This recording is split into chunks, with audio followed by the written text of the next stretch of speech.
আর মালিক মহোদয়কে আমি একটা কথা বলবো, সে কথা রয়েছে যে আপনারা ভালো মানের একটি ড্রাইভার তার যত্ন নিন, আপনার প্রতিষ্ঠানটা টিকে থাকবে।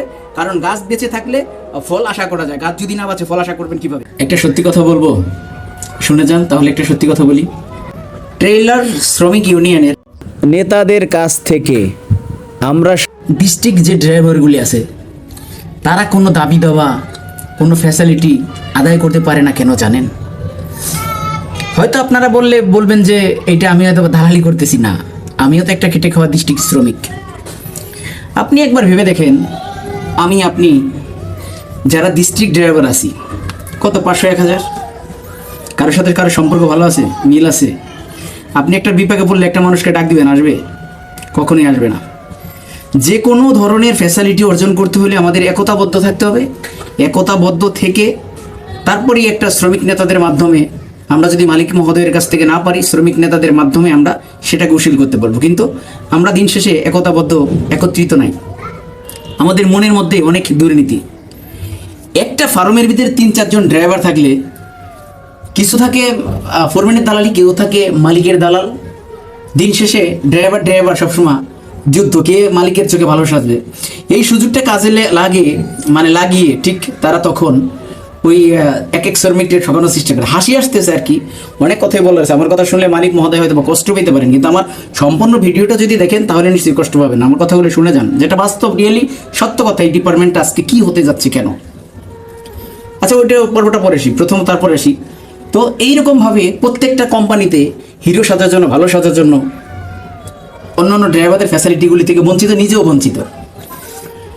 ভালো একটা ড্রাইভার একটা কোম্পানি থেকে যদি চলে যায়, তাকে যদি নামিয়ে দেওয়া হয়, সে যদি নেমে যায়, ওখানে আরেকটা ড্রাইভার যে ওই মাথাওয়ালা যে মেন পেজ বাজায়, সে কী করে অন্য এমন একটা ড্রাইভার এনে কোম্পানিতে জয়েন করবে যেন তার উপরে কথা না বলতে পারে।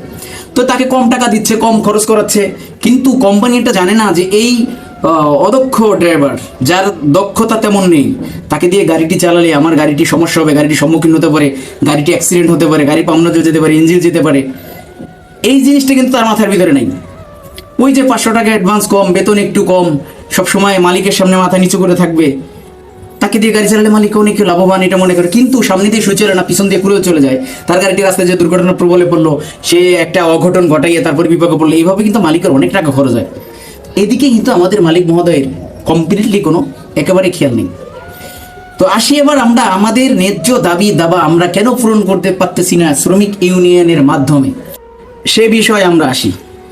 এই যে যেমন দেখেন লোকাল গাড়িগুলি, যেমন প্রত্যেকটা ডিপো কোনোরকম কোনো একটা দাবি দেওয়া নিয়ে শ্রমিক সংগঠনের মাধ্যমে তারা আসার পরে তারা এভাবেই বলে যে আপনারা সকল শ্রমিক এক আছেন তো, কারণ আমি আপনাদেরকে নিয়ে একটা দাবি দেওয়া অর্জন করতে যাব, আপনারা একজন আসবেন, আরেকজন আসবেন, সবাই একত্রিত আসেন। তখন কি করে তারা ওখানে বসে কথাবার্তা বলে, মিটিং করে একসাথে সমস্ত ডিপুর ইয়েগুলো শ্রমিকগুলো ইউনিয়ন অফিসে চলে আসে, বা গেটে এসে বন্ধ করে দেয়, রাস্তাঘাট বন্ধ করে দেয়। তারপরে একটা বিশৃঙ্খলা সৃষ্টি হয়, তারপরে মালিক মহোদয় কিন্তু মেনে নিতে বাধ্য হয়। আরেকটা কথা যে এর ভিতরে আবার যখন গাড়ি ঘোড়া সব বন্ধ হয়ে যায়, তখন এই লোকাল ড্রাইভারদের সাথে ডিস্ট্রিক্ট ড্রাইভারটাও জড়ো হয়ে যায়, কারণ বন্ধ সব কিছু বন্ধ, কার্যক্রম বন্ধ, সেও তো একটা শ্রমিক, তো সেও কিন্তু তাদের সাথে অ্যাটেস্ট হয়। অ্যাটেস্ট হওয়ার পরে কিন্তু তাদের দাবি দেবেগুলো মেনে নেওয়া হয়। কিন্তু একটা ডিস্ট্রিক্ট ড্রাইভার যখন বিপাকে পড়ে, কোনো একটা সমস্যা, কোনো একটা কোম্পানি সমস্যা নিয়ে যায়, ওখানে যেমন 10 জন ড্রাইভার থেকে 2 জন আসবে আর 8 জন আসবে না। এভাবেই প্রত্যেকটা কোম্পানির ড্রাইভারগুলি যখন কোনো সমস্যা, বড় ধরনের অ্যাক্সিডেন্ট, কোনো দুর্ঘটনা, কোনো সমস্যা, এগুলো নিয়ে দাবি দেওয়া নিয়ে শ্রমিক সংগঠনে যায়, তখন শ্রমিক সংগঠন এভাবেই কথা বলে যে আপনারা এক কোম্পানিতে 20 জন ড্রাইভার আছে, আপনারা আসেন, কিন্তু 20 জন ড্রাইভার গুছাই আনতে পারে না, কারণ ওই যে আমাদের ভিতরে চুতিয়ার বাজি, এই কারণে কিন্তু আনতে পারে না। যার কারণে আমরা শ্রমিক সংগঠনের কাছ থেকে, আমাদের দাবি দেওয়ার কাছ থেকে আজকে আমরা বঞ্চিত। অনেক কিছুই বলার আছে। তো আমরা বলতে চাই যে আমরা ডিস্ট্রিক্ট ড্রাইভার যারা আছি, ইউনিয়ন নিয়ে রেশারেশি না করে আগে আমরা নিজেরা ঠিক হই, নিজেদের একতাবদ্ধ হই। নিজেরা যদি একতাবদ্ধ হওয়া সম্ভব, সব কিছু দাবি দেওয়া পূরণ করা সম্ভব। একটা নেতা কখনো একটা মালিকের কাছ থেকে যাইয়া আপনি যদি শ্রমিক তার সাথে না থাকেন, কোনো আপনার দাবি দেওয়া পূরণ করতে পারবে না। প্রথমত একটা নেতা যদি আগে যায়, আপনার পিছিয়ে থাকতে হবে, কারণ ওই নেতার স্টেটমেন্ট দিতে হলে যে আমি তার পক্ষে আছি। আপনি যদি পক্ষে না থাকেন, আপনি একা থাকলে কাম হবে না। আপনি 100 জন শ্রমিক সমস্যার ভিতরে আছে ডিস্ট্রিক্টে, এর ভিতর থেকে যদি আপনার 90 জন শ্রমিক না আসে, 10 জন যদি আসে, তাহলে 10 জন কিন্তু কখনোই অ্যালাউ যোগ্য না। ততএব বলতেছি আমাদের সমস্ত একতাবদ্ধ থাকতে হবে। একতাবদ্ধ যদি আমরা থাকি, তাহলে সব কিছু করা সম্ভব। আর মালিক মহোদয়কে আমি একটা কথা বলবো, সে কথাটা হচ্ছে যে আপনারা ভালো মানের একটি ড্রাইভার তার যত্ন নিন, আপনার প্রতিষ্ঠানটা টিকে থাকবে।